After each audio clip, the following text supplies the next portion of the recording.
সুপ্রিয় দর্শক, আসসালামু আলাইকুম। আজকে আমরা শুনব সাইদি সাহেবের গুরুত্বপূর্ণ একটি ওয়াজ, যেখানে তিনি আলোচনা করেছেন আল্লাহ ছাড়া অন্য কারো কাছে সাহায্য চাওয়া শিরক কিনা। চলুন শুনি এবং নিজেকে যাচাই করি, আমরা কি আসলেই তৌহিদের পথে আছি?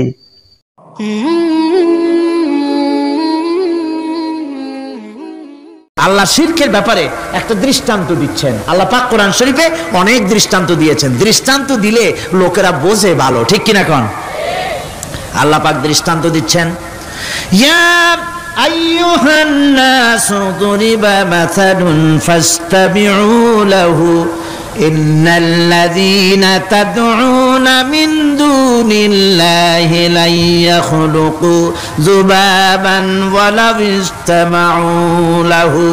আল্লাহ পাক বলেন, হে মানব সকল, আমি আল্লাহ একটা দৃষ্টান্ত দিতেছি, তোমরা শোনো। সুবহানাল্লাহ। আল্লাহ পাক বলছেন, আমি একটা দৃষ্টান্ত দেই, তোমরা শোনো। ফাসতামিউ লাহু, কান পাতা ভালো করে শোনো আমার দৃষ্টান্তটা। আমি আল্লাহর বাদ দিয়ে যারা অন্যদেরকে ডাকে প্রয়োজন পুরাবার জন্য, সন্তান পাওয়ার জন্য, স্বাস্থ্য ভালো হওয়ার জন্য, ঋণ মুক্ত হওয়ার জন্য, ইবাদত করার নিয়ত নিয়ে আমারে বাদ দিয়ে তারা যারা ডাকে, যাদেরকে ডাকা হলো, ওরা তো মাছির মতো একটা প্রাণীও বানাইতে পারে না। ছোট্ট একটা মাছিও বানাইতে পারে? জোরে বলেন, পারে? মাছির মতো প্রাণী বানানো তো দূরের কথা, وَيَسْلُبُهُمُ الذُّبَابُ شَيْئًا لَا يَسْتَنقِذُوهُ مِنْهُ ضَعُفَ الطَّالِبُ وَالْمَطْلُوبُ। ওই মাছি যদি তার কাছ থেকে কোনো জিনিস হরণ করে নিয়ে যায়, মাছির কাছ থেকে ওটা ফিরায় রাখারও ক্ষমতা তার নাই। মূর্তি বানানো হয়, 10খানা হাত, 20খানা হাত, 40টা মাথা, সামনে ডাব আছে, চিড়া আছে, কলা আছে, মুড়ি আছে, কত খাবার। মাছিতে সব যদি নিয়ে যায়, কুত্তায় দাঁড়ায় যদি গায়ে পেশাবও করে দেয়, এতগুলা হাত একটা হাত দিয়েও সরাইয়া দিতে পারে না। আল্লাহ পাক বলেন, দাউফাত তালিবু ওয়াল মাতলুব। যাদের কাছে ওরা চায়, ওই আশ্রয় প্রার্থী আর আশ্রয়দাতা দুটোই দুর্বল। হাদিস শরীফে এসেছে, একবার এক মুশরিক রাসূল করিম সাল্লাল্লাহু আলাইহি সাল্লামের কাছে এসেছেন একটা ভাঙ্গা, ঠ্যাং ভাঙ্গা, কল্লা ভাঙ্গা একটা মূর্তি নিয়ে। হুজুর বলছেন যে তোমার এই মূর্তিটার কল্লা ঠ্যাং ভাঙ্গা কেন? সে ব্যক্তি কইল যে হুজুর, এটা হলো আমার খোদা, বিপদ আপদ থেকে বাঁচার জন্য সবসময় বগলে রাখি, না জানি কোন সময় কোন বিপদে পড়ে যাই। পথে চলতে গিয়ে পেশাব আসলো, ভাবলাম খোদারে নিয়ে এই কাম করুন, তার রাস্তার উপরে দাঁড় করায় রাখা, এরপরে আমার কাজ সারলাম। এসে দেখি খোদাটার মাথা থেকে শুরু করে পা পর্যন্ত খালি ভিজা। ভাবলাম খোদার শরীর ভিজা, নিশ্চয়ই কোনো বরকতের পানি হবে। কোলে তুলে নিয়ে চাট আরম্ভ করলাম। চাটতে গিয়ে টের পাইলাম যে গন্ধ লাগে টক টক। আশ্চর্য কথা, বরকতের পানি এরকমের ঝাঁঝালো গন্ধ, নাক ছিঁড়ে যাওয়ার মতো। বিষয়টা কি? কিসের বরকত? এদিক ওদিক তাকায় দেখি দূরে একটা কুত্তা দাঁড়ানো, আর তার নিচের থেকে পানি টপকাচ্ছে। তখন বুঝলাম কি বরকতের পানি। কয় হুজুর, মেজাজটা খারাপ হয়ে গেল। খোদাটা ঠ্যাং না ধরিয়া, ঠ্যাং ধরে বললাম, তুই খোদা না হুদা? কুত্তার পেশাব দিয়া নিজের বাঁচাইতে পারো না, আমারে বাঁচাবি কেমনে? কাছার দিয়া কল্লা ভাঙে ফেলাইছি। হুজুর জিজ্ঞেস করলেন, আমার কাছে কেন এসেছো? মুশরিক ব্যক্তি বলছি, ইয়া রাসূলুল্লাহ, জীবনের ভুল বুঝতে পেরেছি, আমি এখন তাওহীদের শরবত পান করতে এসেছি। নবীজি বললেন, পড়ো লা ইলাহা ইল্লাল্লাহু মুহাম্মাদুর রাসূলুল্লাহ। আল্লাহ পাক কি সুন্দর করে বুঝাচ্ছেন, আমি ছাড়া কারো কোনো ক্ষমতা নাই। আল্লাহুল্লাযী খালাকাকুম সুম্মা রাযাকাকুম সুম্মা ইউমীতুকুম সুম্মা ইউহয়ীকুম। আল্লাহ বলছেন, ও বান্দারা শোনো, আমি আল্লাহ তোমাদেরকে সৃষ্টি করেছি, শুধু সৃষ্টি করি নাই, খাবার দিছি। কে দিয়েছেন খাবার? সৃষ্টি করেছি, খাবার দিয়েছি, এরপরে তোমাদের মৃত্যু করব, আবার মৃত্যুর উপরে আমি আল্লাহ তোমাদের জিন্দা করব। হাল মিন শুরাকাইকুম মান ইয়াফআলু মিন যালিকুম মিন শাই। তোমরা তাদের পূজা করো, তোমরা তাদের ইবাদত করো, আমি আল্লাহ ছাড়া আমি যে সব কাজ করি এই সব কাজ তোমাদের ওই সব দেবদেবতারা করতে পারে? আল্লাহ বলেন পারে না। সুবহানাহু ওয়া তাআলা আম্মা ইউশরিকুন। তিনি পবিত্র, পবিত্র, পবিত্র। তারা যে সমস্ত কথা বলে আর আল্লাহর সাথে যে সমস্ত জিনিস দিয়ে শরীক স্থাপন করে তার থেকে আল্লাহ মহান পবিত্র। আল্লাহ পাক বলেন দেখো আমার কত ক্ষমতা, চিন্তা করো। কুল আরাইতুম ইন আখাযাল্লাহু সামআকুম ওয়া আবসারাকুম ওয়া খাতামা আলা কুলুবিকুম মান ইলাহুন গায়রুল্লাহি ইয়াতিকুম বিহ। আল্লাহ পাক বলেন ও নবী আপনি বলেন, বলে দিন আল্লাহ যদি, তোমরা কি কখনো এই কথা চিন্তা করে দেখেছো আল্লাহ যদি ইচ্ছে করেন তাহলে তোমাদের কানের শ্রবণ শক্তি আল্লাহ পাক বন্ধ করে দিতে পারেন? ইচ্ছে করলে তোমাদের চোখ দুটির দৃষ্টি শক্তি আল্লাহ পাক কেড়ে নিতে পারেন। ইচ্ছে করলে তোমার বিবেক বুদ্ধি সব লোপ পায়া পাগলে পরিণত করে দিতে পারেন। পারেন কিনা জোরে কোন? আল্লাহ পাক বলেন কখনই কি সব কথা চিন্তা করেছ? ইচ্ছে করলে আমি তোমার শ্রবণ শক্তি বন্ধ করে দিতে পারি, চোখের দৃষ্টি শক্তি, চোখের নূর কেড়ে নিতে পারি, বিবেক বুদ্ধি লোপ পাওয়া দিতে পারি। এরপরে এগুলি যদি আমি করে মান ইলাহুন গায়রুল্লাহি ইয়াতিকুম বিহ, তাহলে আমি আল্লাহ ছাড়া মন কি আছে? আবার তোমার দৃষ্টি শক্তি ফিরায় দিতে পারে, আবার তোমার শ্রবণ শক্তি ফিরায় থাকে ফিরায় দিতে পারে, আবার তোমার বিবেক শক্তি ফিরায় দিতে পারে। আছে কি কেউ? আছে? আল্লাহ পাক বলেন নবী আপনি বলেন আমার নিয়ামত খায় লাভালাভি করো, আমার নিয়ামত খাও, পানি খাও, মাছ খাও, গোশত খাও, যে পানি না হলে তোমাদের জীবন বাঁচে না। কুল আরাআইতুম ইন আসবাহা মাউকুম গাওরান ফামান ইয়াতিকুম বিমাইন মাইন। নবী বলে দিন সমুদ্রের পানি, দরিয়ার পানি, কুয়ার পানি, পাতালের পানি, সমস্ত পানি যদি আমি আল্লাহ শুকায় দেই তাহলে এমন কোন খোদা তোমার আছে নতুন করে পানির আমদানি করে দিতে পারে? কি সুন্দর করে আল্লাহ বুঝাচ্ছেন। সুবহানাল্লাহ, সুবহানাল্লাহ। আল্লাহ পাক আবার বলেন শোনো বান্দারা, ও নবী আপনি মানুষকে ভালো করে বুঝান। কুল আরাইতুম ইন জাআলাল্লাহু আলাইকুমুল লাইলা সারমাদান ইলা ইয়াউমিল কিয়ামাহ। ও নবী ভালো করে বুঝান, আমি যদি এই রাত্রটাকে টেনে কিয়ামত পর্যন্ত লম্বা করে দেই, এই রাত যদি আর সকাল না হয়, মান ইলাহুন গায়রুল্লাহি ইয়াতিকুম বিদিয়া, আমি আল্লাহ ছাড়া কে আছে এই রাতের অন্ধকার দূর করে দিয়ে সূর্যের আলো এনে দিতে পারে? আছে কেউ? আফালা তাসমাউন, তোমরা শুনতে পাও না? কান নাই? আল্লাহ পাক বলছেন শুনতে পাও না? ইচ্ছে করলে আমি তা করতে পারি। শুধু তাই নয়, কুল আরাইতুম ইন জাআলাল্লাহু আলাইকুমুন নাহারা সারমাদান ইলা ইয়াউমিল কিয়ামাহ, আমি যদি ইচ্ছে করি দিনটাকে টেনে নিয়ে কিয়ামত পর্যন্ত লম্বা করে দিতে পারি। মান ইলাহুন গায়রুল্লাহি ইয়াতিকুম বিলাইলিন তাসকুনুনা ফীহি আফালা তুবসিরুন। তাহলে আমি আল্লাহ ছাড়া কোন শক্তি এমন আছে যে দিনের এই আলোর ঝলকানি দূর করে দিয়ে রাতের পর্দা এনে তোমার জন্য শান্তির ঘুম এনে দিতে পারে, শান্তিপূর্ণ পরিবেশ সৃষ্টি করে দিতে পারে? কে আছে আমি আল্লাহ ছাড়া? তোমরা কি দেখতে পাও না? শুনতে পাও না? কান নাই? চোখ নাই? আল্লাহ পাক এভাবে করে মানুষকে সুন্দর করে করে শিরক থেকে বাঁচার জন্য বলছেন সমস্ত ক্ষমতা হচ্ছে আমি আল্লাহর। সমস্ত ক্ষমতা কার?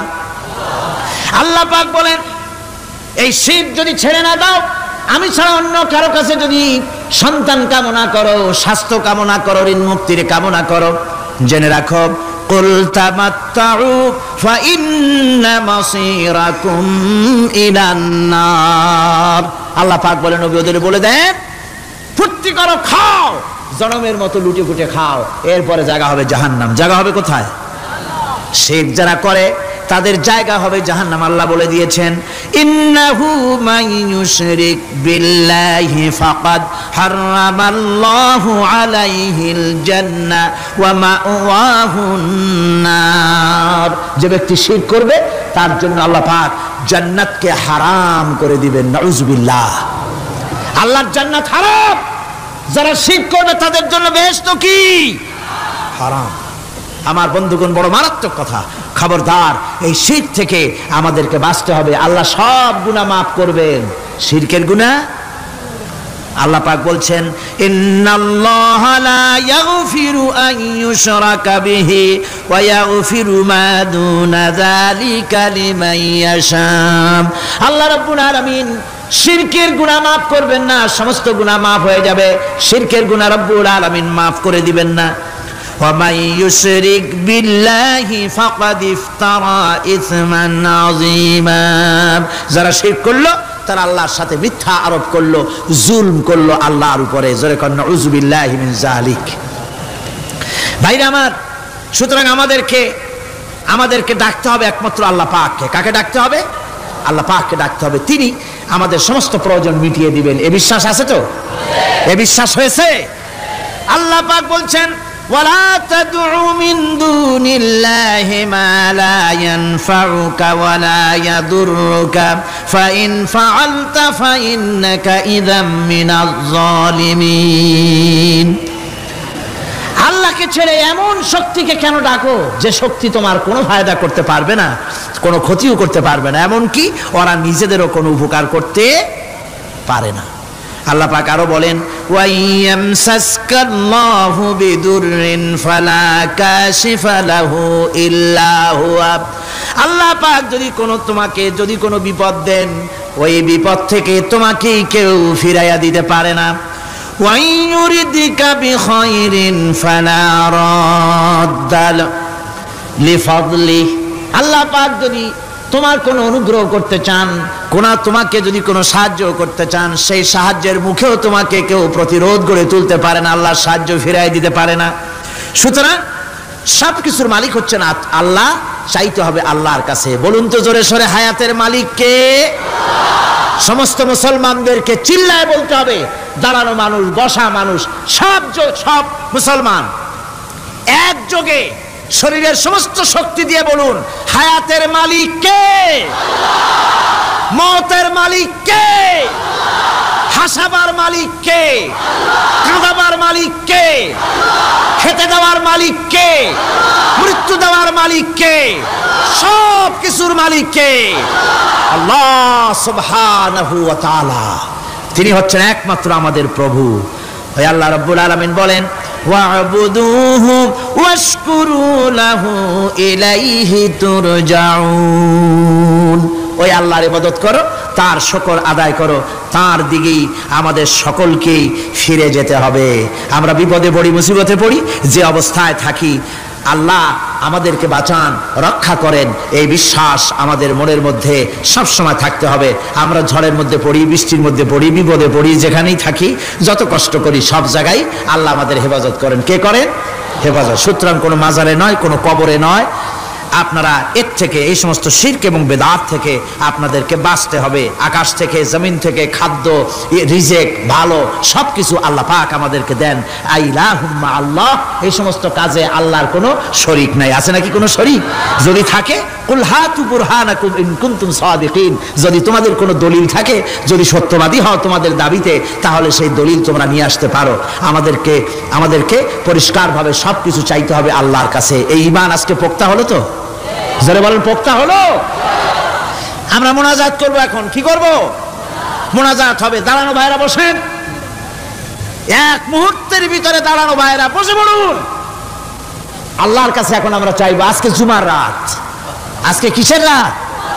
যে আল্লাহর এত শক্তির কথা বললাম, সেই আল্লাহর কাছে চাইবো, ভিক্ষা করব। আজকে আল্লাহর কাছে চাইব। আল্লাহর কাছে চাওয়া থেকে যারা মাহরুম হয় তাদের অবস্থা যে কত করুণ। আল্লাহর কাছে যদি হাত পাতার মতো হিম্মত না হয়, মুনাজাতের কথা শুনে যারা হাঁটে, আমার দুঃখ হয় তাদের জন্য, করুণা হয় তাদের জন্য। আল্লাহ পাকের কাছে হাত তুলতে হবে, আল্লাহর কাছে হাত তুলতে হবে। কার কাছে হাত তুলতে হবে? আল্লাহর কাছে। এখন মোনাজাত হবে, দাঁড়ানো ভাইরা বসেন, কোন মুসলমান দাঁড়ানো থাকবেন না। সাহায্য আমরা প্রাণ ভরে চাইবো আল্লাহর কাছে। কার কাছে? একটি হাদিস আপনাদেরকে শোনাতে হয়। রুবিয়াত তাবারানী ফি ইসনাদিহি আন্নাহু কানা ফি জামানিন নবী সাল্লাল্লাহু আলাইহি ওয়াসাল্লাম মুনাফিকুন ইউযিল মুমিনিন فقال بعضهم قوموا بنا نستغيث برسول الله صلى الله عليه وسلم من هذه المنافق। তাবারানীর হাদিস, এটি সনদ সহকারে হাদিসটি এসেছে। সেটা হচ্ছে এই যে রাসূল করিম সাল্লাল্লাহু আলাইহি ওয়াসাল্লামের জামানায় একজন মুনাফিক এক এলাকায় মুসলমানদেরকে খুব রকম নির্যাতন করতেছিল। এলাকার মুসলমানেরা বলল যে চলো আমরা যাই, রাসূল করিম সাল্লাল্লাহু আলাইহি ওয়াসাল্লামের কাছে সাহায্য চাই, তিনি যদি মুনাফিক থেকে আমাদের বাঁচান। এবং তারা গিয়ে রাসূলের কাছে মুনাফিক থেকে বাঁচার জন্য সাহায্য চাইলেন। فقال النبي صلى الله عليه وسلم إنه لا يستغاث بي وإنما يستغاث بالله। শোনো মুসলমানেরা, খবরদার আমার কাছে সাহায্য চাইও না, সাহায্য চাইবে কেবলমাত্র আল্লাহ পাকের কাছে। সাহায্য চাইতে হবে আল্লাহ পাকের কাছে। সুতরাং কোরআন থেকে, হাদিস থেকে আপনাদের সামনে কথাগুলি তাওহীদ এবং শিরকের ব্যাপারে কথাগুলি স্পষ্ট করে বলে দেওয়া হলো। عن جابر بن عبد الله رضي الله تعالى عنهما قال سمعت رسول الله صلى الله عليه وسلم يقول من لقي الله لا يشرك به دخل الجنة। হযরত জাবির বিন আব্দুল্লাহ রাদিয়াল্লাহু তাআলা আনহু বলছেন, আমি শুনেছি রাসূলুল্লাহ বলেছেন, মুসলিম শরীফের হাদিস, আমি শুনেছি আমার কানে রাসূলুল্লাহ বলেছেন, যে ব্যক্তি আল্লাহর দরবারে এই অবস্থায় উপস্থিত হবে যে সে কোনো শিরক করে নাই, আল্লাহ তাকে বেহেশত দিয়ে দিবেন। ওয়ামান লাকিয়াহু ইউশরিকু বিহি শাইআন দাখালান নার। আর যে ব্যক্তি আল্লাহর দরবারে উপস্থিত হবে এমন অবস্থায় যে শিরক করেছিল, আল্লাহ পাক তাকে জাহান্নাম দিয়ে দিবেন। নাউযুবিল্লাহ পড়েন, নাউযুবিল্লাহ পড়েন। আমার বন্ধুগণ, আরেকটি হাদিস عن جندب رضي الله تعالى عنه قال سمعت رسول الله صلى الله عليه وسلم قبل أن يموت بخمس। রাসূল করিম সাল্লাল্লাহু আলাইহি ওয়াসাল্লামের মৃত্যুর ইন্তেকালের 5 দিন পূর্বে এই হাদিসটি তিনি বলেছেন। হুজুরের ইন্তেকালের 5 দিন পূর্বে, মুসলিম শরীফের হাদিস। হাদিসটি হচ্ছে, হুজুর বলছেন, আলা ওয়া ইন্না মান কানা ক্বাবলাকুম কানু ইয়াত্তাখিযুনা কুবুর আমবিয়াইহিম ওয়া সালিহিহিম মাসাজিদান ফালা ইয়াত্তাখিযুল কুবুর মাসাজিদান ইন্নী নাহাকুম আন যালিক। রাওয়াহু মুসলিম। ইন্তেকালের 5 দিন আগে হুজুর বললেন, সাবধান ও আমার উম্মতেরা, তোমাদের আগে যারা এসেছিল এই পৃথিবীতে তারা তাদের নবীদের কবরগুলিকে সেজদার জায়গা বানিয়েছিল। তারা তাদের নেককার বান্দাদের কবরগুলিকে তারা মসজিদ বানিয়েছিল, সেখানে তারা সেজদা করত। খবরদার, কোন কবরস্থানকে তোমরা সেজদার জায়গা বানিও না। ইন্নী আনহাকুম আন যালিক, আমি কঠোরভাবে তোমাদেরকে নিষেধ করছি, খবরদার কবরগুলিকে সেজদার জায়গা বানিও না। রাসূলুল্লাহ বলেছেন, কবর জিয়ারত করতে যে সমস্ত মহিলারা যায়, আমাদের দেশের পুরুষও যায়, মেয়ে লোকও যায়। ওয়ান ইবনে আব্বাস রাদিয়াল্লাহু তাআলা আনহুমা লানা রাসূলুল্লাহ সাল্লাল্লাহু আলাইহি ওয়াসাল্লাম যায়রাতিল কুবুর ওয়াল মুত্তাখিযিনা আলাইহাল মাসাজিদ ওয়াস সুরুজ। রাসূল করিম সাল্লাল্লাহু আলাইহি ওয়াসাল্লাম বলেছেন, ইবনে আব্বাস রাদিয়াল্লাহু তাআলা আনহুমা থেকে এই হাদিস বর্ণিত, তিনি বলেছেন, হুজুর বলেছেন যে খবরদার, যে সমস্ত মহিলারা কবর জিয়ারতে যায়, কবরের স্থানে যারা যায়, তাদের উপরে আল্লাহ রাসূল লানত করেছেন। আল্লাহ রাসূল তাদের উপরে অভিসম্পাত দিয়েছেন যে সমস্ত মহিলা কবরস্থানে যায় আর কবরে বাতি জ্বালায়, কবরে বাতি জ্বালায়, বাতি যারা কবরে জ্বালায়, চিরাগ জ্বালায়, আল্লাহ রাসূল তাদের উপরে লানত করেছেন। সুতরাং কবরে আগরবাতি দেওয়া, মোমবাতি দেওয়া, চাদর দেওয়া, এগুলি মুসলমানদের কাজ নয়, এগুলি মুসলমানদের কাজ আপনারা খবরদার এগুলি করবেন না। সাহায্য করবেন, টাকা দিবেন, পয়সা দিবেন, সব গরিবদের দেবেন, এতিমদের দেবেন, মাদ্রাসা দিবেন, লিল্লা বডিকে দিবেন, মসজিদে দিবেন, গরিব মানুষকে দিবেন, এতিমদেরকে দিবেন, বিধবাদেরকে দিবেন, মুসলমানকে দিবেন। রাজি আছেন? মাজারে আগর না, চাদরবাতি না, মোমবাতি না, কিচ্ছু না। কোন মাজারে গেলেন, বাস আসসালামু আলাইকুম ইয়া আহলাল কুবুর, সূরা ফাতিহা পড়লেন, সূরা ইখলাস পড়লেন, দরুদ শরীফ পড়লেন, দোয়া করে দিলেন, আল্লাহ কবরে যিনি শুয়ে আছেন তার আমলনামায় সব পৌঁছে দাও। শেষ, কিচ্ছু চাওয়ার নাই। চাইতে হবে আল্লাহর কাছে। কার কাছে? মুসলমান রাজি আছেন? কারা কারা রাজি দেখান, কারা কারা রাজি? আলহামদুলিল্লাহ।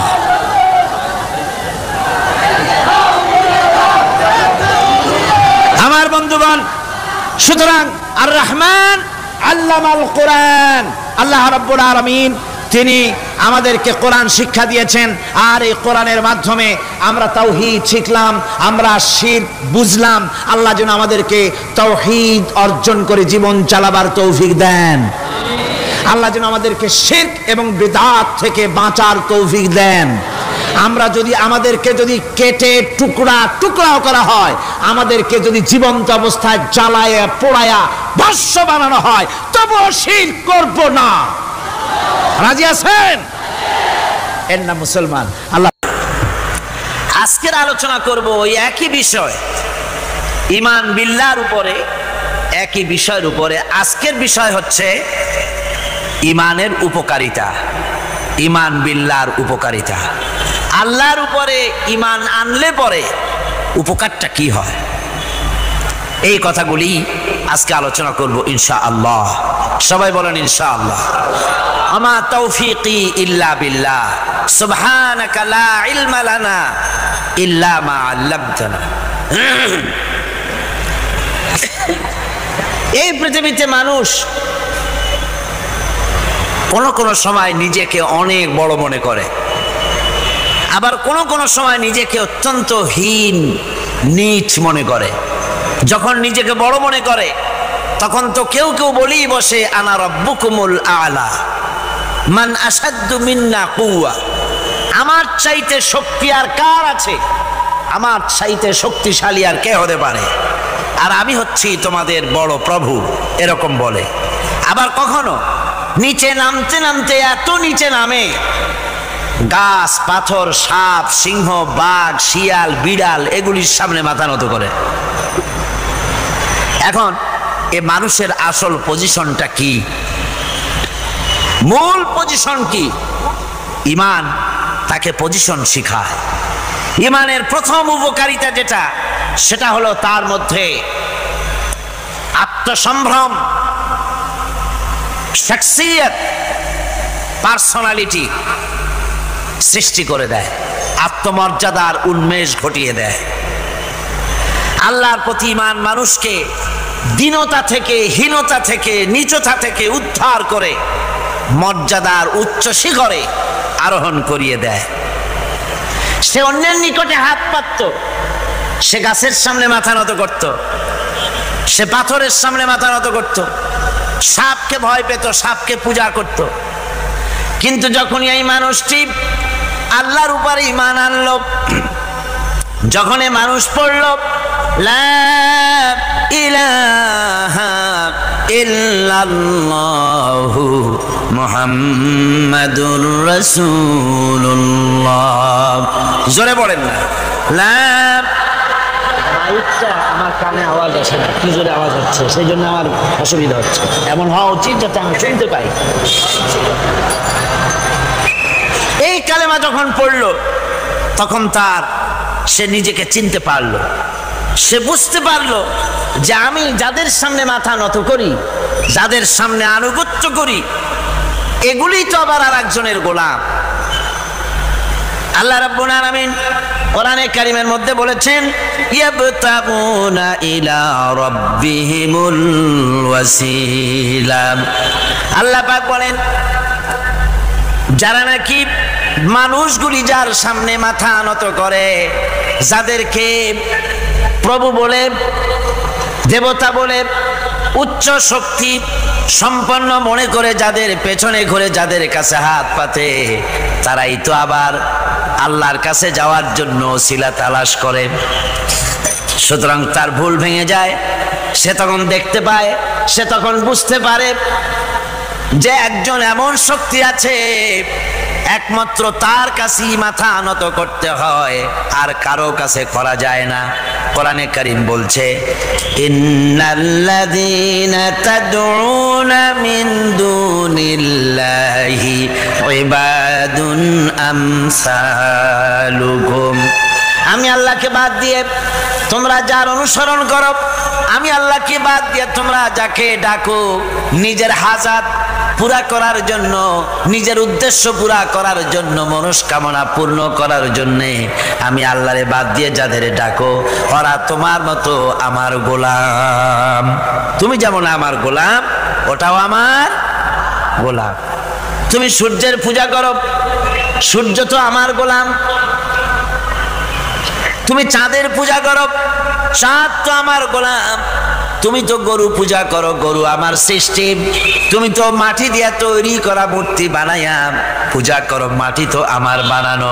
তুমি কাঠ দিয়া পাথর দিয়া মূর্তি বানাও, এগুলির সামনে মাথা নত করো, ওগুলি তো আমার কাঠ আমার পাথর সব আমার। আর আমার গোলামগুলির সামনে তুমি নিজে গোলামি করার জন্য মাথা পেতে দাও, ওই গোলাম তোমার কোনো উপকার করতে পারবে না। সুতরাং আত্মমর্যাদা সৃষ্টি হয়ে যায়, শখসিয়ত পয়দা হয়, পার্সোনালিটির সৃষ্টি হয়। ইমানের এটা সবচাইতে বড় উপকার। মানুষ হীনতা থেকে, নীচতা থেকে তাকে ঊর্ধ্বে উঠায় আনা হয়। মানুষ দেখতে পায়, যদি চোখ থাকে, যদি আকল থাকে, তাহলে দেখতে পায় যেগুলির সামনে তারা মাথা নত করে ওগুলি নিজেরও কোনো উপকার করতে পারে না, অন্যকে উপকার করা তো দূরের কথা, অপরের উপকারও সে করতে পারে না। একবার আল্লাহ নবীর কাছে এক মুশরিক এসেছিলেন। একজন মুশরিক এসেছে একটা ভাঙ্গা মূর্তি নিয়ে এসেছে। হুজুর বললেন, তোমার মূর্তি ভাঙ্গা কেন? লোকটি বলল, হুজুর এটা হচ্ছে আমার খোদা, এইটারে নিয়ে আমি সব সময় থাকি যাতে সব রকমের বিপদ থেকে আমি বাঁচতে পারি। প্রতিমধ্যে আমার পেশাব পায়খানার হাজত হলো, এই মূর্তিকে আমি রাস্তায় দাঁড় করায় রেখে চলে গেলাম। পেশাব পায়খানার কাজ শেষ করে এসে দেখি যারে আমি খোদা বলি, যে আমার যে বিপদ দিয়ে বাঁচাবে, তার মাথা থেকে পা পর্যন্ত একদম ভিজা। ভাবলাম নিশ্চয়ই কোনো বরকতের পানি ছাড়া আর কি হতে পারে। এটাকে বরকতের পানি মনে করে আমি যখন চাটা আরম্ভ করলাম, চাটতে গিয়ে দেখি কেমন টক টক লাগে, আর একটা উদ্ভট উৎকট একটা দুর্গন্ধ, অ্যাসিডের মতো ঝাঁঝালো গন্ধ। জিনিসটা কি? চিন্তা করলাম, পানিটা যদি বরকতের হবে তাহলে তো এই রকমের গন্ধ হওয়া উচিত না। পরে এদিক ওদিক তাকায় দেখি দূরে একটা কুকুর দাঁড়ানো আছে, আর তার নিচের থেকে পানি টপকাচ্ছে। তখন বুঝলাম যে এটা কোন বরকতের পানি। হুজুর মেজাজটা খারাপ হয়ে গেল, ঠ্যাংটা ধরে একটা আছাড় মারলাম। কুত্তার পেশাব দিয়া তুই নিজের বাঁচাইতে পারিস না, আমারে বাঁচাবি কেমনে? আর জেহেন খুলে গেছে। হুজুর সাল্লাল্লাহু আলাইহি ওয়াসাল্লাম হেসে দিলেন। হাদিস শরীফে এসেছে, এই একদিন হুজুর হেসেছিলেন যখন তার দন্ত মোবারক সব বিকশিত হয়েছিল। হুজুর বলছেন, আমার কাছে কেন এসেছো তোমার এই ভাঙ্গা খোদারে নিয়ে? লোকটি বলছে, হুজুর আমি বুঝতে পেরেছি, আমি তো ভুলের মধ্যে ডুবেছিলাম, আমি বুঝতে পেরেছি এগুলি তো আসলে কিছুই না, আমি সত্যের সন্ধানে এসেছি, সত্যের আলোকে আমাকে পৌঁছে দেন। নবীজি পড়লেন, পড়ো লা ইলাহা ইল্লাল্লাহু মুহাম্মাদুর রাসূলুল্লাহ। এরা আপনাকে কি সাহায্য করবে? ও তো নিজের সাহায্যই করতে পারে না। কথা ঠিক কিনা? জোরে বলেন, পারে? পারে না, নিজেরই নিজে বাঁচাতে পারে না, আপনারে বাঁচাবে কেন? এই জন্য ঈমান যখন আনে, ঈমানের সবচাইতে বড় উপকারিতা হচ্ছে মানুষকে আত্মমর্যাদা দিয়ে দেয়। তার সম্মান, নিজের সম্মান সে বোঝে, সে বুঝতে পারে যেহেতু ক্ষমতা দুনিয়ায় কারো নাই, ক্ষমতার মূল উৎস আমার আল্লাহ রাব্বুল আলামিন। আল্লাহ পাক বলেছেন, আন্নাল কুওয়াতা লিল্লাহি জামিআ, সমস্ত ক্ষমতার উৎস কে? সন্দেহ আছে?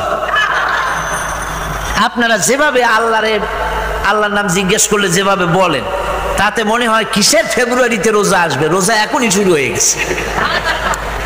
আপনারা ভাতও খান নাই, ইফতারও করেন নাই, সেহরিও কপালে চলে নাই, এমনই দুরবস্থা।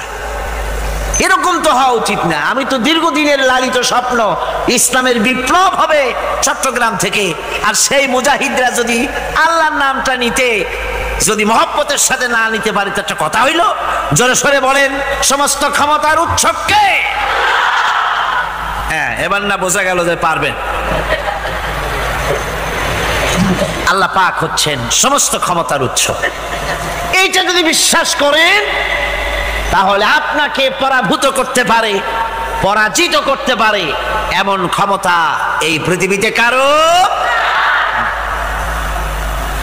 আল্লাহ রাব্বুল আলামিন বলেছেন, ওয়ামা লাকুম মিন দুনিল্লাহি মিন ওয়ালিয়্যিন ওয়ালা নাসীর, তিনি ছাড়া তোমাদের কোনো অভিভাবকও নাই, সাহায্যকারীও নাই। মুমিনের ওলি কে? মুমিনের অভিভাবক কে? সাহায্যকারী কে? আল্লাহ পাক। আমার বন্ধুগণ, সুতরাং পার্সোনালিটি তৈরি হবে ঈমানের সবচাইতে বড় উপকারিতা। প্রথম উপকারিতা হচ্ছে এই, মানুষকে ব্যক্তিত্ব সম্পন্ন করে দেয়। সে কাউকে ভয় করে না, সকলে তারই ভয় পায়। কয় সুবহানাল্লাহ। আল্লাহ রাব্বুল আলামিন বলেন, وَإِنْ يَمْسَسْكَ اللَّهُ بِضُرٍّ فَلَا كَاشِفَ لَهُ إِلَّا هُوَ وَإِنْ يُرِدْكَ بِخَيْرٍ فَلَا رَادَّ لِفَضْلِهِ। আল্লাহ পাক বলছেন, আল্লাহ রাব্বুল আলামিন তোমাকে যদি কোনো বিপদ দেন, এই বিপদ থেকে তোমাকে কেউ মুক্ত করতে পারবে না, কেউ বাঁচায় দিতে পারবে না। আল্লাহ যদি তোমার জন্য বিপদ রেখে দিয়া থাকেন, এই বিপদ থেকে বাঁচাবার ক্ষমতা কারো নাই। আর আল্লাহ যদি তোমাকে কোনো কল্যাণ দিতে চান, তাহলে সেই কল্যাণ প্রতিহত করতে পারে, সে কল্যাণের পথে বাধা দিতে পারে। আকাশে জমিনে এমন কেউ নাই। সুবহানাল্লাহ পড়ে। কাজে শক্তি তো সবটাই আল্লাহ রাব্বুল আলামিনের, ক্ষমতা সবটা কার? আল্লাহ সুবহানাহু ওয়া তাআলা।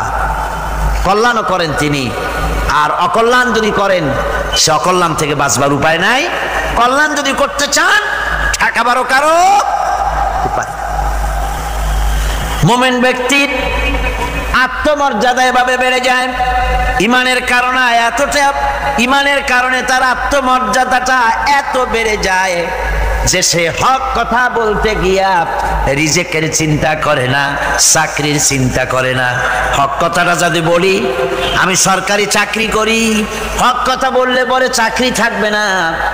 ইমামতি করি, হক কথা বললে পরে চাকরি থাকবে না। এই জাতীয় হীনমন্যতা তার মনের ভিতরে জায়গা পাবে না। যেহেতু কোরআন তারে শিখাইছে, কিসের ভয়? রিস্কের চিন্তা করো। রিস্কের চিন্তা করার কোনো দরকার নাই। কোরআন তোমাকে বলে দিয়েছে, ঈমান এনেছো তুমি যার উপরে, ইন্নাল্লাহা হুয়ার রাজ্জাকু যুল কুওয়াতিল মাতিন। নিশ্চিতভাবে আল্লাহই হচ্ছেন মহান রিজেক দাতা। নিরঙ্কুশভাবে রিজেকের চাবিকাঠি তারই হাতে। আমার রিজেক যদি আল্লাহর হাতে হয়, এটা যদি বিশ্বাস করি, তাহলে মেম্বারের উপরে দাঁড়িয়ে হক কথাটা বলতে ভয় পাই কেন? চাকরি করি, হক কথাটা বলতে পারি না কেন? সরকারের কাছে আমার রিজেক্ট নয়, সেক্রেটারির কাছে, মুতাওয়াল্লির কাছে আমার রিজেক্ট নয়। আমার খাদ্য কার কাছে? আমার রিজেক্ট কার কাছে? এটা হলো সবচেয়ে বড় ভয়। ইমানের দাবি করে ঠিক, ওয়াজ নসিহত করেও ঠিক, মানুষকে উপদেশ দেয়ও ঠিক, কিন্তু মনের মধ্যে ভয় একটু থেকেই যায়, যদি চাকরিটা যায় তাহলে বিবি বাল বাচ্চা নিয়ে বাঁচবো কেমনে? এটা থাকে মনের ভিতরে এক চিন্তা। একজন টিচার তার ছাত্রদেরকে শিখাইছিলেন যে বিসমিল্লাহর এত ফজিলত, নদীর উপর থেকে বিসমিল্লাহ বলে হাঁটে গেলে তাও হাঁটে যাওয়া যায়, খেওয়ার নৌকা ছাড়াই পানির উপর দাঁড়িয়ে যাওয়া যায়। একটা ছেলে, একটা ছাত্র এই কথাটা এমন বিশ্বাস করলো, নদীর পাড়ি দিয়ে, তার বাড়ি ছিল নদীর ওপার, প্রতিদিন খেওয়া পার হইয়া মাদ্রাসায় আসতো, বিশ্বাস সে করছে পুরাটাই, আর বিসমিল্লাহ বলে পাও দিয়ে হাঁটিয়া চলে গেল পার করে। এটা কোনো কোরআন নয়, হাদিস নয়, শোনা কথা। তারপরে একদিন তার মা তাকে বলেছে, তোমার হুজুরকে একটু দাওয়াত দাও আমাদের বাড়িতে। হুজুরের দাওয়াত দিছে, মিলাদের দাওয়াত শুনে হুজুর তো খুব খুশি। তারপরে ছাত্রের সঙ্গে রওনা হয়েছে। নদীর ঘাটে এসে দেখে যে নৌকা নাই। আরে বাবা, নৌকা নাই, পার হবো কেমনে? হুজুর কোন কি, নৌকার দরকারটা কি? আপনি না বলছেন বিসমিল্লাহ বলে হেঁটে যাওয়া যায়? আমি তো ওইটা শোনার পর আমি প্রত্যেক দিন তো এই কাম করি আসি, নৌকা টুকু লাগে না, আসেন না আমার সাথে। ছেলে বিসমিল্লাহ বলে হাঁটা আরম্ভ করছে পানির উপর দিয়ে। ওস্তাদ চিন্তা করতেছে, আমি তো শুধু ওয়াজি করছি, আমল তো করি নাই, কি না কি হয় আল্লাহই জানে। পাজামা হাঁটু পর্যন্ত টানিয়া তারপরে বিসমিল্লাহ কয়ে পা দিছে, আর এক ছোটে চুবনি খাইয়া ভিতরে চলে গেছে। সুতরাং মুখ দিয়া বললে হবে না, বিশ্বাস করতে হবে, ইয়াকিন রাখতে হবে রিস্কের মালিক আল্লাহ। হক কথা কাউকে ছেড়ে দেব না, এটা বলবোই, তাতে আমার চাকরি থাকুক আর চাকরি যাক। এর নাম হলো আত্মমর্যাদা। এর নাম কি? আত্মমর্যাদা। নইলে আপনি মসজিদের ইমাম, আর দুর্ভাগ্যজনক সত্য, মসজিদের ইমামগুলি অধিকাংশ ক্ষেত্রে এমন সব সেক্রেটারি, মুতাওয়াল্লি হয় যারা ইসলামী আদর্শকে বিশ্বাসী করেন। কথাটা ঠিক কিনা? ধর্মনিরপেক্ষতাবাদী, কিন্তু মসজিদের সেক্রেটারি, মাদ্রাসার সেক্রেটারি, ঈদগাহের সেক্রেটারি। কারণ মুসল্লিরা ভাবে ওনার পয়সা বেশি, ওনারই নেতা বানানো উচিত। অথচ কোরআন নিষেধ করেছে এমন কোন লোক মসজিদের মুতাওয়াল্লি সেক্রেটারি হতে পারে না যে ব্যক্তি আল্লাহর পথে পরিচালিত নয়, যে আল্লাহকে মানুষের চাইতে বেশি ভয় না করে, যে ব্যক্তির ভিতরে দ্বীন নাই, ঈমান নাই, ইসলামী আদর্শ নাই, শুধু পয়সার বিনিময় সেক্রেটারি, মেম্বার, মুতাওয়াল্লি হয়ে বসে আছে, আর ইমাম ভয়ের চোটে কথা বলে না। আছেন এমন? আচ্ছা, সব কথা, মাদ্রাসা, মসজিদ, ওয়াজ মাহফিল, চাকরির জায়গা, কোর্টে, কাছারিতে, আদালতে, সর্বত্র মোমেন ব্যক্তি বলতে পারবে তখন যখন ঈমান বিল্লাহ পোক্ত হবে। আল্লাহর প্রতি ঈমানটা যখন পোক্ত হবে, তখন সে বুঝবে এ চাকরি আমার পায়ের গোলাম। এখানে যদি আমার চাকরি না থাকে, অন্য জায়গা থেকে রিস্কের ব্যবস্থা আল্লাহ পাক আমাকে করে দিবেন। এটাই হচ্ছে ঈমান বিল্লাহর প্রথম উপকারিতা। পয়লা নম্বরের উপকারিতা, মানুষকে পার্সোনালিটি সৃষ্টি হয়ে যায়, তার মধ্যে শক্তি আসে, ঈমানি মজবুতি আসে, তার মধ্যে শখসিয়ত আসে, তার মধ্যে ব্যক্তিত্ব আসে, আত্মমর্যাদা আসে, আত্মসম্ভ্রম সৃষ্টি হয়। এটা হলো পয়লা নম্বরের উপকার। ঈমান আনার জন্যে, আল্লাহর প্রতি মানুষ ঈমান আনলে পরে 2 নম্বরের যে উপকারটা হয় সেটা হলো মানুষের ভিতর থেকে অহংকার দূর হয়ে যায়। অহংকার থাকে না। যে ব্যক্তি ঈমান বিল্লাহ যার ভিতরে ঢুকে যায়, আল্লাহর ঈমান পরিপূর্ণরূপে এসে যদি যায়, তাহলে তার ভিতরে অহংকার থাকে না। কেন থাকে না? অহংকার থাকে না এই জন্য, যেহেতু মোমেন ব্যক্তি জানে আল্লাহ রাব্বুল আলামিন জানে, আল্লাহ রাব্বুল আলামিনের সামনে বান্দা জানে, কথা বুঝতে পারে, কোরআন পড়ে জানে যে আমি আল্লাহর সামনে সম্পূর্ণ অসহায়। অসহায় যে যার কিচ্ছু নাই সে কি অহংকার করতে পারে? অর্থ নাই, বিত্ত নাই, কিছু নাই, সে কি অহংকার করে? অহংকার কারা করে? অহংকার করে যাদের অর্থ আছে, বিত্ত আছে, শিক্ষা আছে, বিদ্যা আছে, স্বাস্থ্য আছে, জমি আছে, জমা আছে, বাড়ি আছে, কল আছে, কারখানা আছে, গাড়ি আছে, এরাই না অহংকার করে। কিন্তু ঈমান বিল্লাহ যখন আসি তখন সে বুঝতে পারে আমার শক্তি কোনো শক্তি নয়।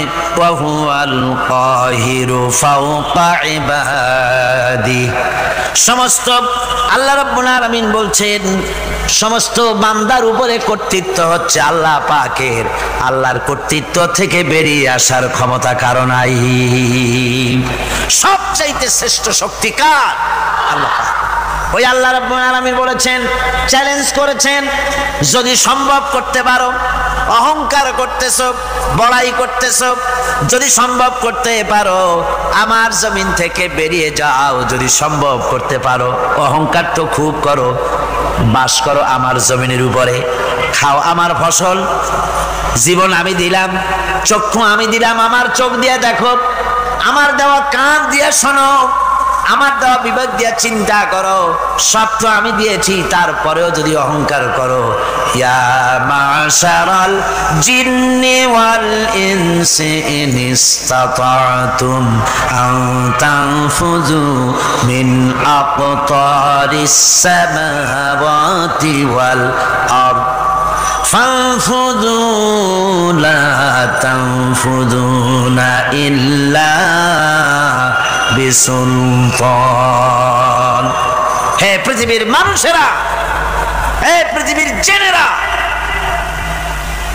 ইয়া মাশারাল জিন ওয়াল ইনস, হে পৃথিবীর মানুষ, মনুষ্য জাতি এবং জিন, যদি সম্ভব করতে পারো তাহলে আমার ইহাতা থেকে, আমার জমিন থেকে, আমার জমিনের উপর থেকে বেরিয়ে যাও।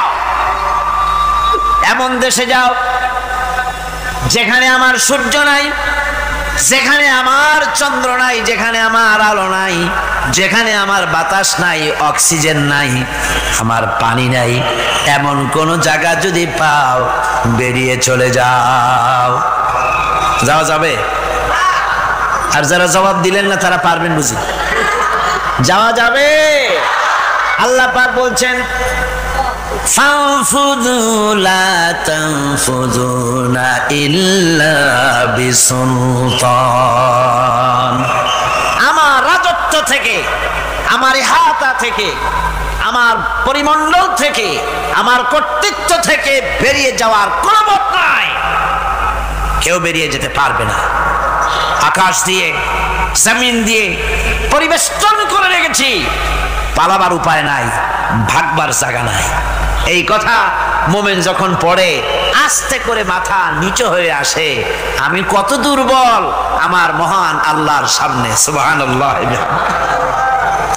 এই জন্য আমি বলি, কিসের বড়াই করবেন? কিসের বড়াই? বিদ্যার বড়াই। কতটা বিদ্যা অর্জন করেছেন, কতটুকু শিখেছেন? আপনার থেকে আরো অনেক শিক্ষাবিদ রয়েছেন, আবার তার থেকে আরো অনেক শিক্ষাবিদ রয়েছেন, কতটুকু শিখেছেন? এখনো ছাত্র, অনেক কিছু আছে যা আপনি আজও জানতে পারেন নাই। সারা জীবন আমরা তালিবে ইলম, সারা জীবন আমরা ছাত্র। মুহাদ্দিস হন, মুফাসসির হন, প্রফেসর হন, প্রিন্সিপাল হন, যেই হন না কেন, চিকিৎসাবিদ, চিকিৎসা বিজ্ঞানী, রাষ্ট্রবিজ্ঞানী, দার্শনিক, যেই হোক না কেন, সব ছাত্র। সব কি? ছাত্র। বহু কিছু এমন আছে যা আজও মানুষ উদ্ধার করতে পারে নাই, শিখতে পারেনি। সুতরাং শিক্ষার বড়াই করো। এরপরে অর্থের বড়াই করবা। কয়টা টাকার মালিক হয়েছে তুমি? টাকার বড়াই করে মানুষ। জিজ্ঞাসা করা হয়, মিয়া সাহেব রোজা রাখেন না কেন? কয় রোজা রাখবো, চাউলের অভাব আছে নাকি? না ধানের অভাব আছে, না টাকার অভাব আছে। নাউজুবিল্লাহ।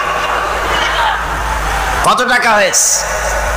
আল্লাহ রাব্বুল আলামিন যদি ইচ্ছা করেন এমন রোগ দিয়া দিতে পারেন, হার্টের ভিতরে ক্যান্সার দিয়ে দিতে পারেন, ব্রেনের ভিতরে টিউমার দিয়ে দিতে পারেন, রক্তের ভিতরে ক্যান্সার দিয়ে দিতে পারেন, হাড়ের ভিতরে ক্যান্সার ঢুকায় দিতে পারেন।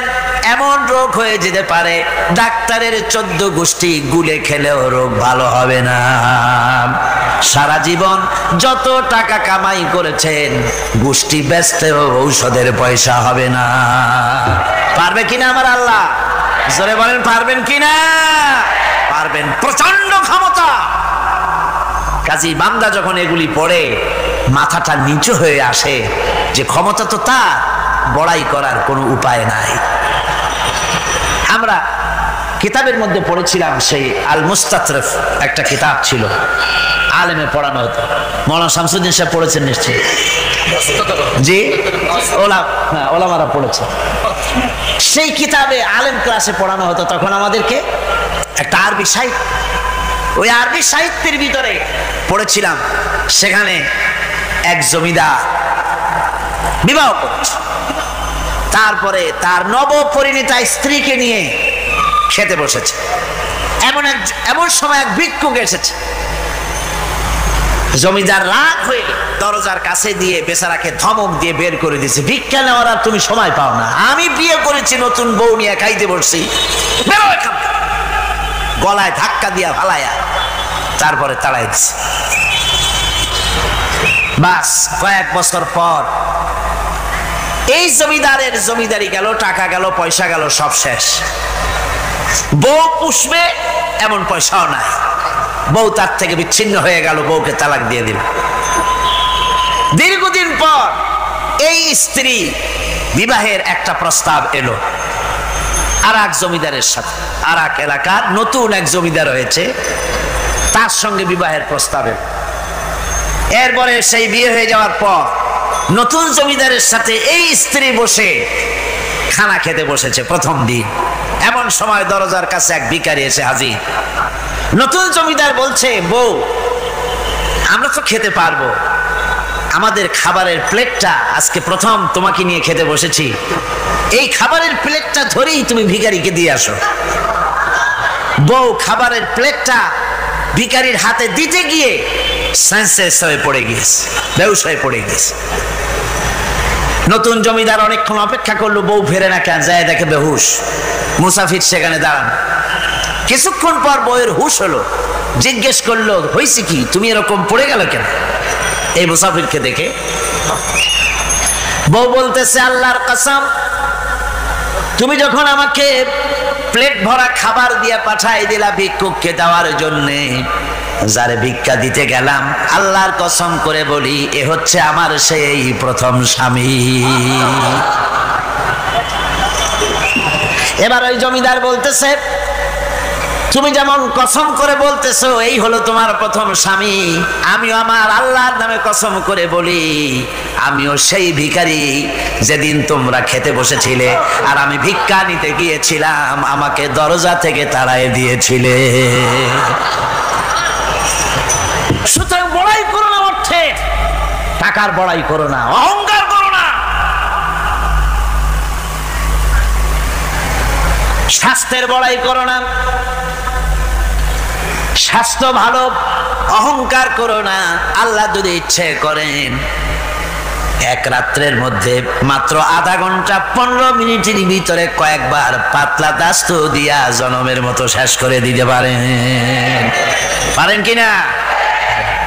সুতরাং মানুষ ঈমান বিল্লাহ, আল্লাহর প্রতি ঈমান মানুষকে এভাবে বিনয়ী করে দেয়। কোন আলহামদুলিল্লাহ। অহংকার বলে কিচ্ছু থাকে না তার, সে আগে সালাম দেয়। ঈমান বিল্লাহ, যার মধ্যে ঈমান, আল্লাহর ঈমান ঢুকে যায়, তার আগে কেউ সালাম দিতে পারে না। রাসূলুল্লাহ বলেছেন, যে ব্যক্তি আগে সালাম দেয় সে অহংকার মুক্ত। জোরে বল সুবহানাল্লাহ। এখন তো সালাম শুধু পেতে চায়। দারোগা চিন্তা করে পুলিশেরা আমারে সালাম দেবে, আমি ওরে সালাম দিতে যাবো কেন? ও প্রত্যেকদিন আমারে দেয় স্যালুট, আমি দেবো ওরে সালাম, একটা কথা। এসপি মনে করে ইন্সপেক্টররা আমারে সালাম দিবে, আইজি মনে করে এসপিরা আমারে সালাম দিবে, প্রেসিডেন্ট মনে করে মন্ত্রীরা আমারে সালাম দিবে, হুজুররা মনে করে মুরিদরা আমারে আগে সালাম দিবে। না, এটা সুন্নাতের খেলাফ। রাসূলুল্লাহর আগে কেউ সালাম দিতে পারে নাই। জোরে কোন সুবহানাল্লাহ। আগে সালাম দাও।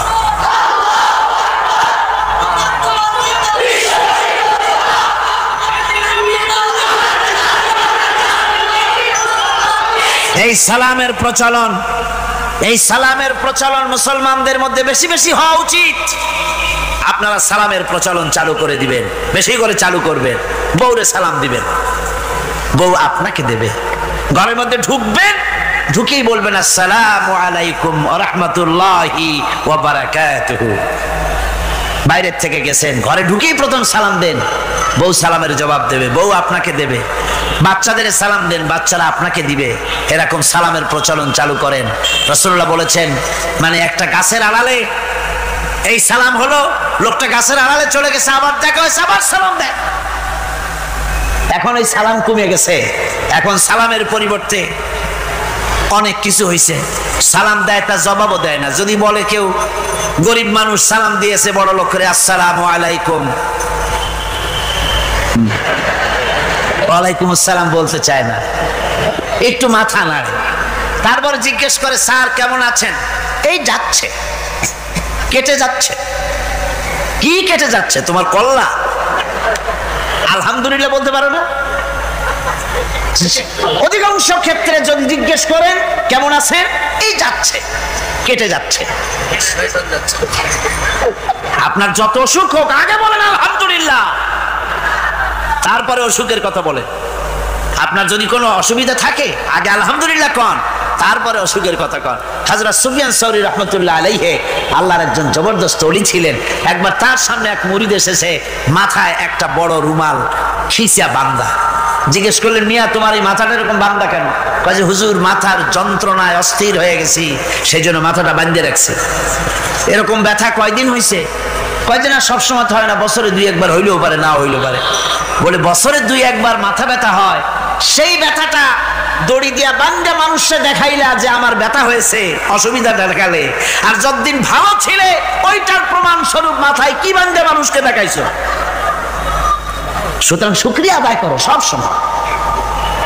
আলহামদুলিল্লাহ আলা কুল্লি হাল, সব অবস্থায় আমি ভালো আছি, আমার থেকে আরো অনেক খারাপ আছে। সুতরাং সালামের প্রচলন তারাই করে বেশি যারা বিনয়ী হয়। অহংকার যাদের মধ্যে জায়গা পায় না। অহংকার পাবে কি করে? বান্দা কোরআন থেকে জেনেছে, ওয়াল্লাহুল গানিয়্যু ওয়া আনতুমুল ফুকারা।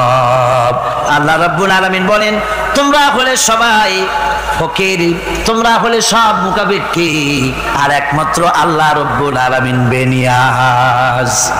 আল্লাহই শুধু বেনিয়াজ, আর সব কি মুকাবিক্কি কার কাছে? আল্লাহর কাছে। এই জন্য বিনয়ী হতে হবে। এই যে জমিনটা বাস করি, জমিনটা কার? চিল্লায় কোন কার?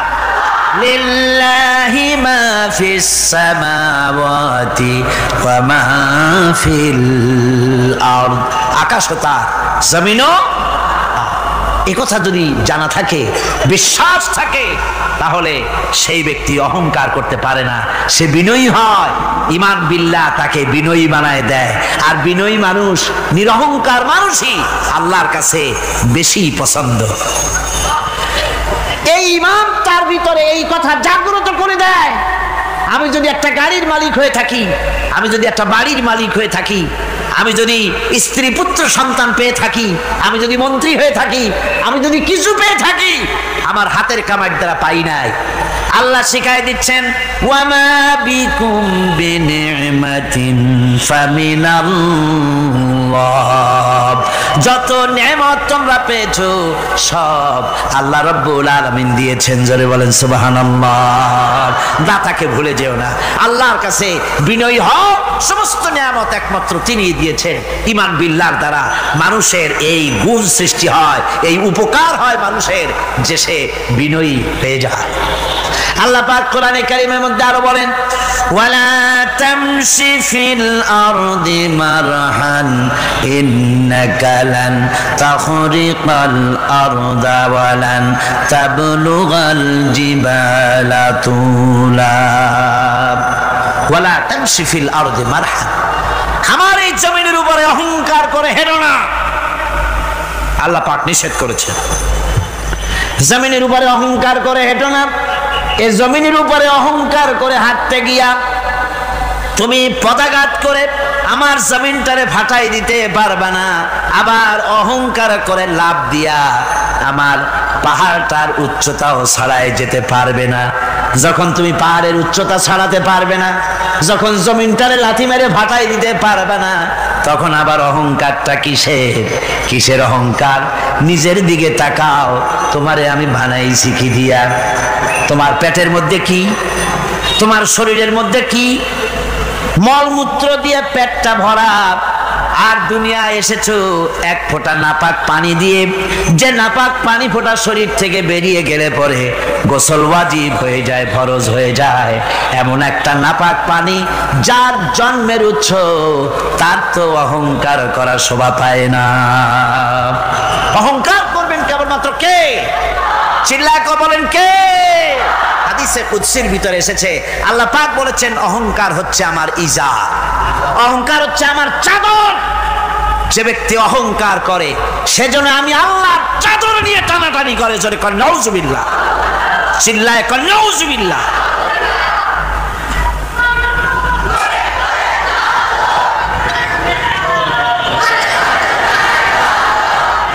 আমার বন্ধুগণ,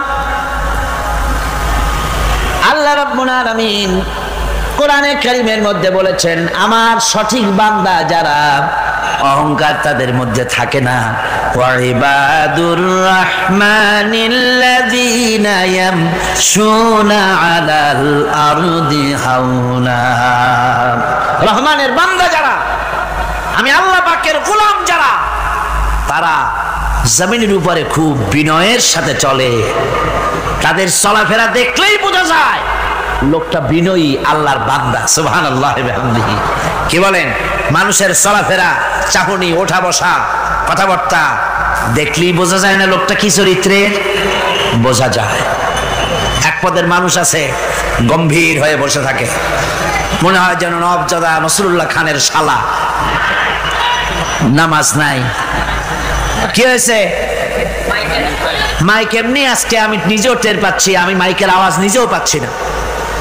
মাইকটা ভালো করে দেন মাইকের অপারেটর, আর জোরে সোরে একটু জিকির করেন লা ইলাহা ইল্লাল্লাহ, লা ইলাহা ইল্লাল্লাহ, লা ইলাহা।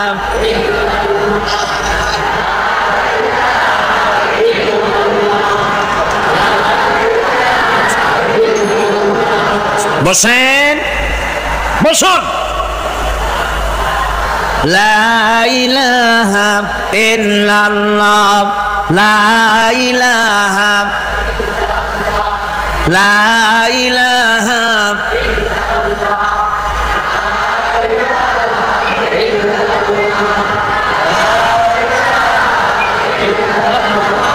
লা ইলাহা ইল্লাল্লাহ মুহাম্মাদুর রাসূলুল্লাহ। বন্ধুগণ, আল্লাহর প্রতি ঈমান আনলে পরে যে গুণ সৃষ্টি হয়, যে গুণাবলী সৃষ্টি হয়, সেই গুণের মধ্যে 2 নম্বরের গুণটা আমি বললাম, বিনয় এবং বিনম্রতা সৃষ্টি হয়, অহংকার মুক্ত হয়ে যায়। এটা হলো 2 নম্বরের উপকার। প্রথম নম্বরের উপকার হচ্ছে মর্যাদা সৃষ্টি হয়। 2 নম্বরে কি হয়? অহংকার মুক্ত হয়ে যায়। আল্লাহ রাব্বুল আলামিনের উপরে ঈমান আনলে পরে, ঈমান বিল্লাহ যখন এসে যায় ভিতরে, আল্লাহর প্রতি যখন ঈমান পরিপূর্ণতা লাভ করে, তখন তার 3 নম্বরের উপকার যেটা হয় সেটা হলো সে নির্ভীক হয়ে যায়, তার মধ্যে বীরত্বের সৃষ্টি হয়। জোরে বলেন আলহামদুলিল্লাহ। ঈমানদার লোক কোনোদিন কাপুরুষ হয় না। ঈমানদার লোক কাপুরুষ হয় না, বীর পুরুষ হয়। আর পৃথিবীতে কাপুরুষেরা কোনো ইতিহাস সৃষ্টি করতে পারে না। বীর পুরুষ জীবনে মরে একবার, আর কাপুরুষ মরে জীবনে বারবার। পাতিশিয়ালের ডাক শুনে সিট হয়ে পড়ে। ট্রাকের টায়ার পাংচার হয়েছে, আওয়াজ শুনে হার্ট ফেল করে। এই হলো যারা নাকি ইমানের দিক থেকে দুর্বল, তাদের এই অবস্থা। আর ইমানদার যারা, তারা বোমার আওয়াজ শুনে পালায় না, বরং আহত সিংহের মতো আওয়াজ যেদিকে হয়েছে সেদিকে ছোটে গিয়ে দেখে তার কোনো ভাই আহত হয়েছে কিনা। এটা হলো ঈমান বিল্লাহ তৃতীয় গুণ, তৃতীয় উপকার। আল্লাহর প্রতি ঈমান আনলে পরে মানুষ নির্ভীক হয়ে যায়। মানুষের সবচাইতে ভয়টা কি কন্ত বলতে পারেন? সবচাইতে বড় ভয় কিসে? মৌতের। অবশ্য কেউ কেউ বড় ভয় বউকেও মনে করে যে বউ হলো সবচাইতে বড় ভয়ের জিনিস। স্ত্রীকে অনেকে মৌতের চাইতেও ভয় মনে করে। একবার নাকি একজন দেশের বাদশাহ, তিনি বলছিলেন মন্ত্রীকে যে আমার দেশের লোকেরা সবচাইতে কারে বেশি ভয় করে? মন্ত্রী বলছে দেশের লোকেরা সবচাইতে বউকে বেশি ভয় করে। বলে এটা একটা কথা হলো নাকি? প্রমাণ করতে যদি না পারো তাহলে তোমার চাকরি শেষ। প্রধানমন্ত্রী তো মুসিবতে পড়ে গেছে। তারপরে সমস্ত লোক ডেকেছে, সমস্ত শহরবাসীকে ডেকে তারপরে বলছে তোমরা যারা বউকে ভয় করো না তারা সব এদিকে আসো, আর যারা বউকে ভয় করো তারা এ পাশে থাকো। এখন যারা ভয় করে তারা সব একদিকে চলে আসছে। একটা শুকনা শাকনা মানুষ একা দাঁড়ায় আছে, ভয় করে না সেই দলে, আর সব একদিকে। বাদশা আশ্চর্য হয়ে গেল, সব মানুষ ভয় করে একদিকে চলে আসলো, আর তুমি একা শুকনা শাকনা মানুষ, তুমি বউরে ভয় করো না, ব্যাপারটা কি? কয় যে না, বউকে ভয় করি কিনা তা জানি না, আমি আসার সময় আমার বউ বলে দিয়েছে সব লোক যেদিকে যাবে সেদিকে যাবে না, একা দাঁড়ায় থাকবে একদিকে।